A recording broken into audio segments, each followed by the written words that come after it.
Alright, making another video about holsters. So I made a video about the tecgrip Blackhawk pocket holster. Pocket holster's great, looking for an inside the waistband holster. I used to everyday carry a 1911 45 Springfield Armory, just a no name kydex holster from 10 years ago or something. And this gun's way too big for inside the waistband carry for me. So I ended up downsizing to a Springfield XDM 3.89 and got a Concealment Express kydex holster on Amazon for roughly $35. Works great. This is perfect everyday carry for me, but I'm looking for something with much more deep concealment. So ended up getting a KAHR CW 380, and this is as tiny as you can get, one of the smallest guns out there. So started looking for inside waistband holsters, started real cheap, went and got a Desantis.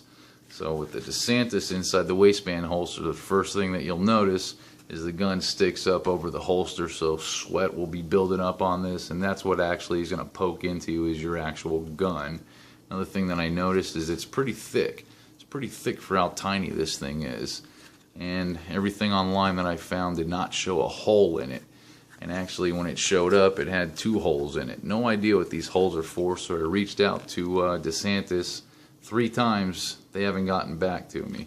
No idea what the deal is with the holes or anything about this holster. That I really don't like this thing. To me, this is a waste. If you want to get a real cheap thing for 20 bucks and try it out, go for it. I'll never do it again. So I moved on to Outlaw holsters. This is an Outlaw hybrid holster. It's got the, I think it's real leather, I'm not certain, but it's got the leather backing. It's got the kydex shell up front. Doesn't really conform too well. It kind of feels like a small brick inside your pants. It's not horrible, but it's not conforming. The other problem that I had with it is it does poke into you just a little bit. I would cut that, round it off, trim it down a little bit. It's not bad for high 20s, maybe low 30s. This is a decent holster. But I also tried out the Stealthgear, $100 holster. It's the Stealthgear Mini for my 380. So I went with the Mini. It doesn't really conform too well as far as, it's kind of wide, even though it's the Mini. I found that it would poke out on my pants quite a little bit. It would push my pants and my belt out. I'd have to really tighten my belt.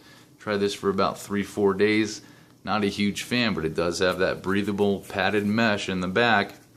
Can't say anything bad about that. It was kind of comfortable.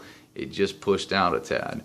So what I ended up going to was I found a Crossfire Tempest.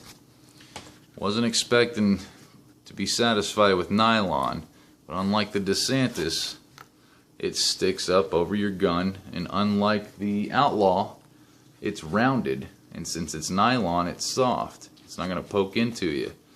Now, it also has the breathable mesh and padded backing, and it's got these flaps that can form really well to your body. And the only width of the holster is the actual width of your barrel. This thing is comfortable. This is my #1 pick for an inside the waistband holster, as at least for my KAHR CW 380. I haven't tried for anything else. They have quite a few different sizes and models, but for 380, it doesn't have an adjustable cant, but it fits pretty well inside of your waistband. And it moves a little bit, but once you put it in there for 5 minutes and you're wearing this for 5 minutes, you no longer feel this. You can wear this all day long. Doesn't heat up. Extremely comfortable. Once again, it's got the padded mesh backing. It's breathable. This is a perfect inside the waistband holster for my KAHR 380, in my opinion. Maybe okay for you. It's great for me. There you go. Inside the waistband KAHR 380. Crossfire Tempest. Take care.